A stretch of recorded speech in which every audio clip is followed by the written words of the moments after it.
Welcome to Table Talk here at the Philadelphia Sports Table Podcast Show, the longest running weekly Philly sports podcast show in the world. It is great to be in your ears. Just about 13 years. In April, we got 13 years of doing this podcast. I'm Jeff Warren, and we've got a fantastic discussion coming your way this week. Yes, we're going to be getting into the Flyers. That may not be as fantastic, but we are going to be talking about the U.S. women's hockey team, the U.S. men's hockey team as well. A lot of great conversations with our good friend, Rachel Donner from the Locked On Flyers podcast. My friend, how are you doing? I am good. I am feeling good about the women's team. That is for sure. Absolutely. Absolutely. Let's dive into what we have recently seen in the hockey world, Rachel.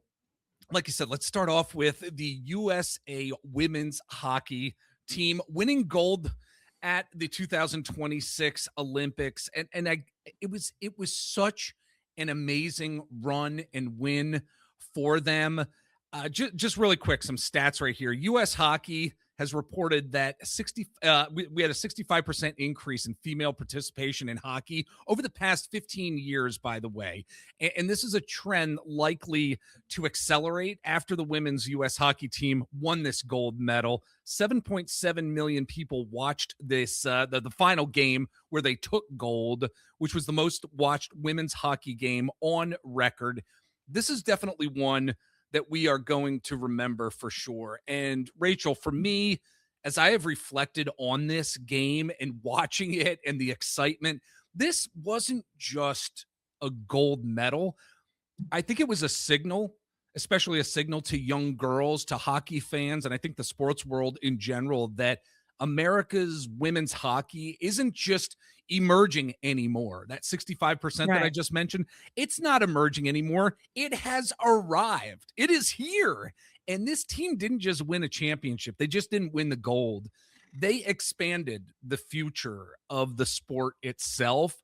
And there is a whole lot to be said for that. So I wanted to get your reflections on this and just, what it's meant to all of us here. Yeah, listen, I'm still kind of crying about it in a good way about it, just because, I think like Sochi damaged me like for the rest of my life. And we got Pyeongchang, but, there's wasn't like a decisive win, I think, or the way this one was. And, obviously it had been 8 years since the previous win for Team USA. So from an American perspective, it certainly was an important gold medal for this team to win.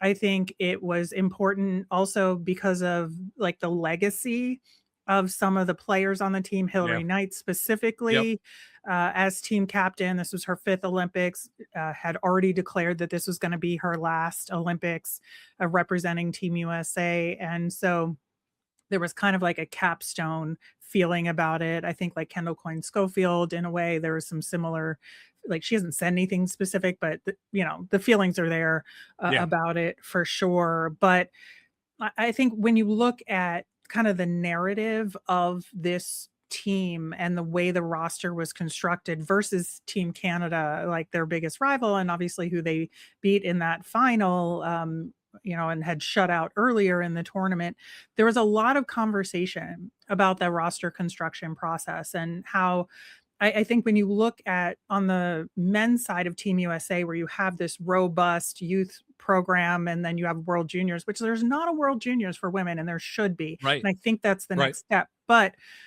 like you have this sort of more robust system. I feel like Team USA on the women's side started putting that sort of plan into place, and it culminated with these games, with having a roster that was a mix of PWHL professional players and younger college players that could feed off each other. You have more youthful energy, veteran experience, and put it together where you have players like Megan Keller, who scored the big goal, overtime goal. Yep. You have college players like Caroline Harvey, KK, and Layla Edwards, first Black woman to play for Team USA. Also a college player who, by the way, plays forward for her college team in Wisconsin and plays defender on Team USA, which is wild, but she does. Yeah. And you have this mix plus those other veteran players, right? Like you have Taylor Heisey, you have Hannah Bilka, you have all these other players, and you put them together in a way that helps sustain you for the future, because now you have all these younger players who have won a gold medal and know what it takes, and they can carry Right. it forward, right? Whereas Team Canada went with all PWHL players, 0 college players on their roster, and that was certainly a decision that they made, right? Yes, absolutely. Yeah, absolutely. You touch on something that I think is really important to hone in on with regard to our reflections and to, I guess, the overall narrative is that I think they have really allowed young girls to see hockey as quote their sport. And it's Right. not just a male dominated one.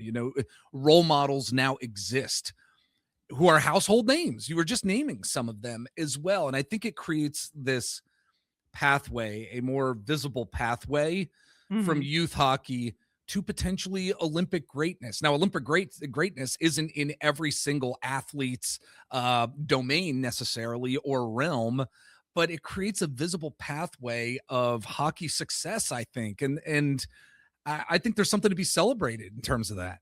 Yeah, absolutely. And like, I have a young cousin who is a freshman in high school who's playing in a prep school program in the Boston area Yeah. right now. And she has those dreams, Yes. right? Yes. And so I've seen it at like kind of both ends of where the opportunities are now that weren't there, even, 15, 20 years ago. Yes. Yep. Absolutely. Oh boy. We're going to be remembering this one for a long time. I mean, for the rest of our lives, for God's Yeah. sake. And I'm I 48 years have to old. mention Erin Frankel's name too, Oh, because absolutely. Yeah. like, I Yeah. just have to make sure we give her flowers Yes. because, like, what a phenomenal performance in net by her. There's a reason why I think she is the best currently playing goaltender in hockey. Oh, Like absolutely. like men, women, she's it Can we to just me. get her on the flyers for God's I sake? know, right? I Please. would. Wish we could. All right, let's move over to the men's side of Mhm. USA hockey. Look, the men's USA hockey team, they won gold as well. And look, Yeah. when we reflect on the US team against the Canadian team, I mean, the Canadian team is a very, very good team. Probably better than the US team, but things just didn't go the way for Canada that they obviously hoped.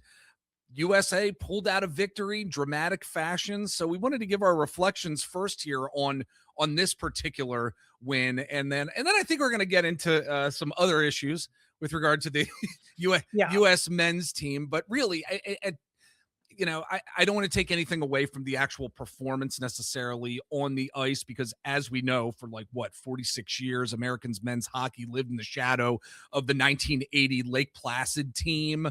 But defeating Canada 2-1 in overtime to win its first men's Olympic gold since 1980 really, I think, helped to solidify the guys on the team, like the talent of what they are. It solidified history for them, and it was exciting. Like right at the end of that game, we'll talk about maybe what happened in the locker room in a bit, but it solidified just how wonderful watching hockey can be, especially as we are Flyers fans. We're going to get into that as well. So what were your Right. reflections after this particular game itself? Yeah, I know. I mean, I was definitely feeling bad for Travis Sanheim. Don't get me Yeah, I wrong. know. I know. But, like, the thing is that much like with the women USA versus Canada, there was definitely, a thought process put into the roster construction of Team USA in Yeah. particular, and they foregoed some elite scoring talent in order to have role players on their team, right? So you have, like, Yeah. JT Miller on there, you have Vincent Trocheck on that team, right? Yeah.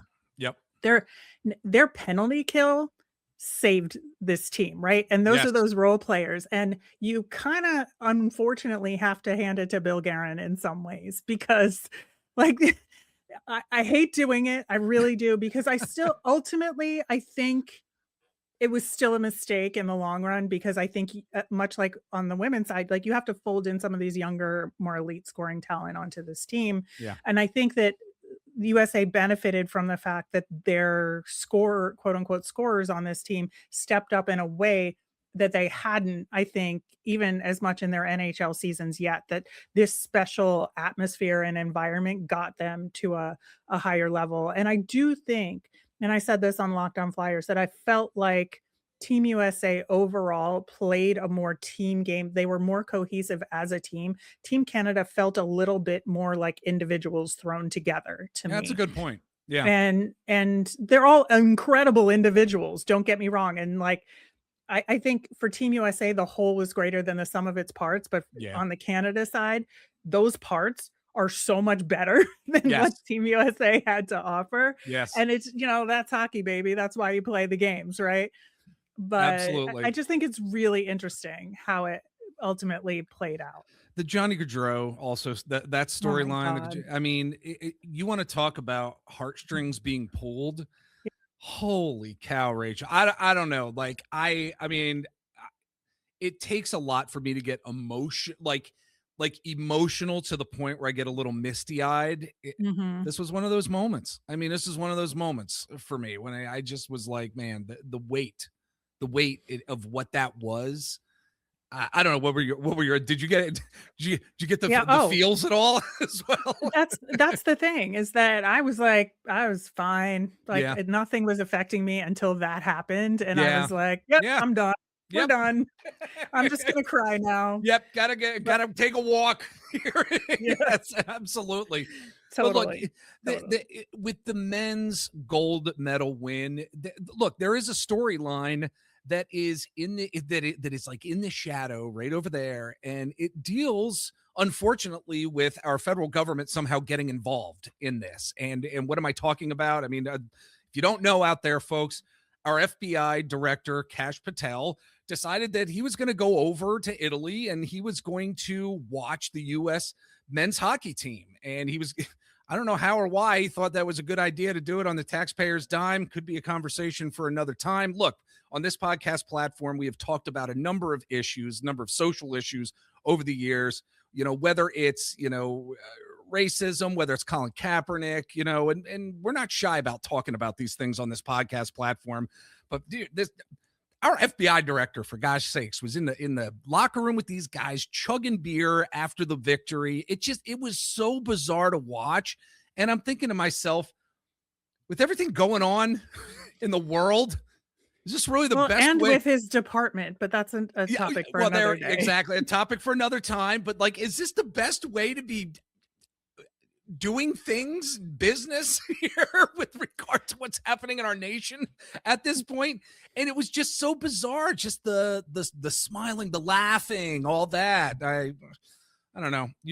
My friend, you and I've had conversations off when we haven't had the record button on, just about our philosophies on life and things like that here and there. But man, this was taking things, I think, a little too far here, in my opinion. Yeah, I think the specific part of it was that he got, the president on the phone and was on speakerphone Yeah, and yeah, having a conversation with the players. And, the sticking point of that conversation, you can you shouldn't, but you can put aside the fact that they seem to be enthusiastically talking to this man. But, the players seem to be enthusiastically talking to the president. But if you're doing it to try and be respectful of the institution, when he says something like, I guess I have to invite the women's team too, and yeah, you laugh at that, yeah, I yeah. certainly am going to ask you the question in return. Explain the joke to me. Why is that Exactly. funny? It's not Exactly. funny. If Meanwhile, you can explain it to me, you go ahead, but and it is just a not couple days funny. prior, the women's team made history. Yep. Like why did it need to be said? And in that moment, it's a stain. I'm sorry, it's a stain. Yep. It is an absolute stain. You And got it. Yeah, if you're laughing to go along to get along, that is also a problem. it is. It And that is a absolutely is. systemic problem in hockey culture. Let us know what you're thinking, folks. Leave us a comment. If you're watching on YouTube, love to hear from you with regard to the USA women's team, the men's team, anything we've been talking about here. We'd love to get your comments on YouTube. And you can also shoot us off an email, philadelphiasportstable@gmail.com. If we're able to, we'd love to read your email here on the show and respond to it. And with that being said, we are going to take a break. And when we get back, We got some Flyers talk to get it. Yeah, we got to do it, Rachel. We got to get into the Flyers. We have to do it. But I'm kidding around, of course, folks. Stick around. We'll be right back. All right, we're back with our good friend Rachel Donner from the Locked on Flyers podcast. Rachel, where can folks find you on the interwebs out there if they want to connect with you, if they want to connect with Locked on Flyers as well? Yeah, Locked On Flyers is on all your socials at Locked On Flyers. So you can find us there with my intrepid co-host Russ Cohen. We have a good Yes. time over there. And I am mostly on Blue Sky with a little bit of Threads. I'm R Miriam on Blue Sky and add a 12 to the end on Threads. That's my Instagram as well. So Very good. Very good. All right. Let's get into some Flyers talk here. Certainly not as exciting as the women's Olympic team in storylines as we've been following this hockey season of the Philadelphia Flyers. And look, what I took away from watching the U.S. teams at the Olympics on the ice, and then you reflect on what this Flyer season has been, Rachel, is that I've learned, or I'm feeling that overwhelming feeling that the Flyers are even a more boring team that has given us just nothing over these years, especially after watching the Olympics just recently. And yes, they're in the midst of the rebuild. And I just feel like this rebuild is taking so long. And I truly wonder if we are actually seeing any signs of improvement as we are looking towards this next part of the season. Have we seen improvement with the Flyers during this 2025-2026 season? I feel like we have in certain areas of the team, but I don't know if that's just my hope at this point. Thinking, what are your thoughts here with regard to this narrative? I mean, are we seeing improvements from this team? You know, I think we are seeing some improvements from some individuals, right? I would say that like the Trevor Zegras move and his play has generally been very good and has been a tremendous addition to the team. I'm really happy with it. You know, maybe I want his shootout levels to go back up to where they were earlier in the season, but that's being nitpicky, honestly. But you know, and it's been good to see Denver Barkey come into his own this year. I certainly did not expect him to play more than a handful of games with the Flyers this year. And is it too soon? Time will tell on that front. But he's certainly putting in the work and he's certainly showing out. I think they're doing a good job overall of sheltering him a little bit. Yeah. In a way, I think these next, couple of weeks are going to be a big test for him for sure. But the Flyers had an unfortunate injury with Tyson Forster, and I think that's had a huge effect on this season. And that's I think it's had a bigger effect. Strategy. Yeah, I think it's had a bigger effect than we initially thought. When he went down and we knew he was going to be out for a while, I don't think we all thought that it was going to be to the extent that it has in terms of affecting the team. Right. And I think one of the things that it has done is kind of forced is the wrong word. It has made the Flyers decide to put Matvei Michkov on his offside because they're trying to fill that role, right? Yep. And so he's playing on the left side. We know he's more successful on the right side. We know he feels more comfortable there. They should be just putting him on the right side. Absolutely. They should. Yep. And let the chips fall where they may. If this team is going to be mushy middle for this season, which it is, you might as well give Michkov a boost for the remainder of the season and put him on the right side. Yeah. And I say with Trevor Zegras too. I mean, just like they brought him in to be a center initially and like just let him play center. I don't know. Opinion. I don't think he can do it. You don't think he can? I feel like we're the experimental phase here as we're coming out of the Olympic break here. And I just kind of want to see it. I don't know. If they can do it in the way where he doesn't take the face off because he's not good at them. Yeah. True. Like, you can't have.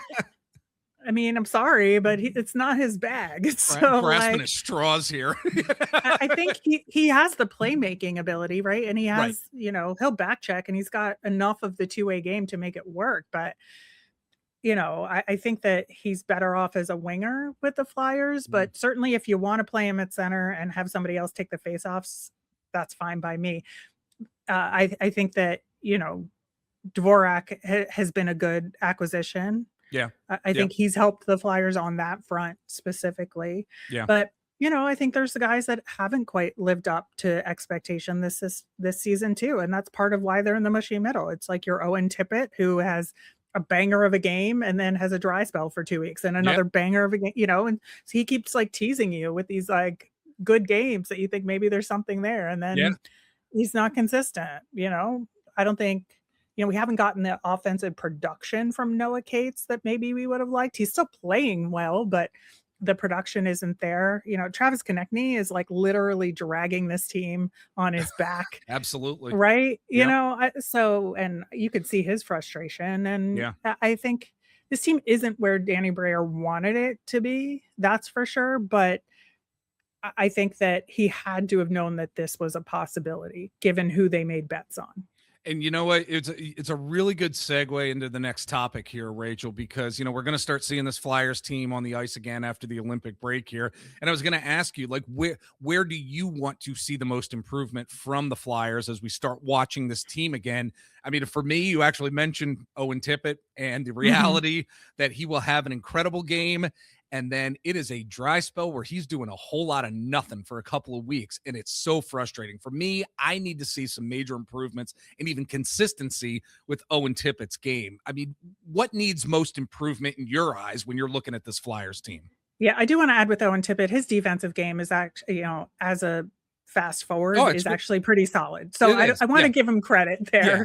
there. It's just I'd the like to see some offensive side of his scoring. game. Yeah. Yeah, It'd be nice. yeah, Yeah. that's where we're going. Yeah. But I mean, the obvious answer is the power play. I don't know if we Yeah. wanna get into that because it just You feels like can. a lost Absolutely. it feels like a lost cause at this point. But, I mentioned this on Locked On Flyers Yeah. on our Tuesday show, Yeah. but I laugh I just because it's a theme every freaking year. I no, mean, I it's know. just It's it's like just goaltending in the incredible. power play. It's Yes, like it's clockwork. incredible.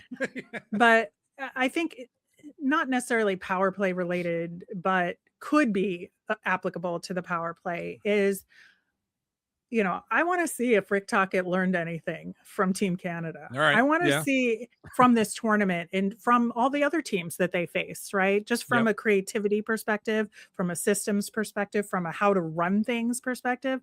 I want to see if changes get made and what that What effect those could changes be. are. Yeah. Yeah, Yeah. what those changes Yeah. are. I wanna hear about them. I wanna see them on the ice, Yeah, right? absolutely. Man, Rick And Tocchet is one stubborn yeah. SOB though. You know what I mean? Like I just want like I wonder what those changes might be. Like he at times, and yes, Listen, this is John first year. Cooper, Yeah, I mean, there's a lot you can take away from him. absolutely. Absolutely. And I think with Tocchet, what we've been seeing this year, like I said, he's one stubborn SOB and stuff. I hope he's learn I just like you. I hope he learned something after the Olympic break here, but I hope he's been Mhm. able to reflect on this season so far Yeah, and to realize, and yes, hindsight being 2020, we're all questioning lineup changes here and there in the weeks leading up to the Olympic break. And we're like, my gosh, this was a loss because of this lineup change. Of course, they were going to lose with this, with these guys yeah, playing. I hope he has really been able to take a step back and say, you know what, we do need to do things a little differently moving forward here because it is part of the rebuild at the end of the day. right. Yeah, Yeah, and I think, there can this team make the playoffs? Not likely. Is it right. still possible? Sure. I think a lot of things would have to go their way, Yeah, in terms of luck related to the other teams, but I think if you at least try and do something with the remainder of this season, it would go a long way. And there's a lot of people that would say, "Oh, I just want to tank for the draft pick," yep, right? yep, And I get it. I certainly do. I've looked at that draft board. I've yeah. like done like prospect profiles on at least 10 or 12 guys so far for this upcoming draft over on the show. And a lot of them seem appealing and a lot of them are going to go top 10. And that's not where the Flyers are right Yep, now. Right. yep, yep, And so I get it. But I also think there's something to be said, at least from a systems perspective, and at least from a putting people in the best position to succeed perspective, yep. that you have to put that in. Like you have to at least try on that front and kind of just let the pucks fall where they may. Absolutely. Look, as we're closing up here and closing our discussion here, I mean, I'm already thinking about what this offseason is going to look like. I'm thinking about what next year's offseason is going to look like Mhm. again in terms of this whole rebuild. There's a lot of rumblings now, after the Olympics that the Flyers really need to sign Quinn Hughes in 2027. Certainly showed what kind of hockey player he was during the Olympics. And I think the Flyers just at some point, Danny Briere and company, they need to be aggressive in general and perhaps with acquiring, I'd say perhaps Right. some young talent here, whether it's Hughes within the coming off seasons, whatever the case is, aggressive moves need to be made at this point. They just need to do it here instead of just playing it safe, which I think is, and maybe it was strategic to get the team and organization and front office kind of foundationally set for the future. I don't know. What are your thoughts to close us out here on free agency and how aggressive this front office really needs to be, as a lot of us are already starting to look towards the offseason?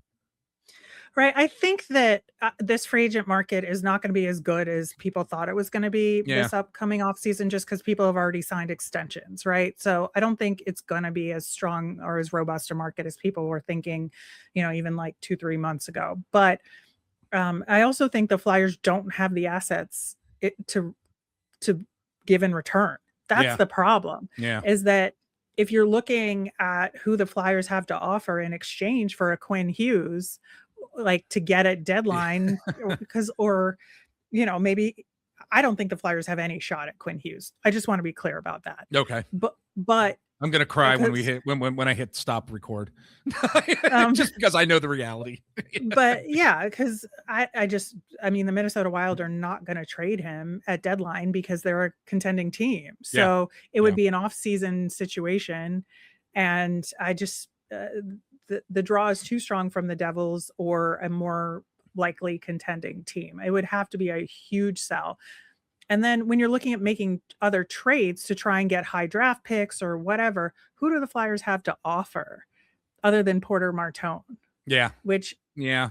do you want to give that up? Yeah. You just made a huge bet drafting him instead of one of the 6 or 8 available centers in the draft, when all you're doing for Yep. years and years was talk about drafting a center, drafting Yep. a top defenseman, and then you choose a winger because he was best player available, and he was. I don't argue that point. He was best player available, but you chose a winger who's on Got the a lot of right wingers. side, Yeah. Yeah. right? And Yep. so if you want to trade that, Yeah. you're more than welcome to, Danny, in order to get a number 1 defenseman or a center. But Yeah. that's what it's going to take. All right. Well, I'm going to go cry now as we as we end this podcast. Seems like that's what I'm doing when I talk about this Philadelphia Flyers team at all over these past couple months here. Again, folks, she is Rachel Donner from the Locked On Flyers podcast. Search them out on the interwebs out there. Rachel, it was great talking to you. I always enjoy our conversations. I really do. Come back, join us. I would love to have you on the show again. Maybe we'll just talk women's hockey. Forget the Flyers. Maybe we'll just talk women's hockey. I'd love to have you on the show again, my friend. PWHL starts up again soon. There you go. And games are free on YouTube. So watch them. There you go, folks. You have no excuse.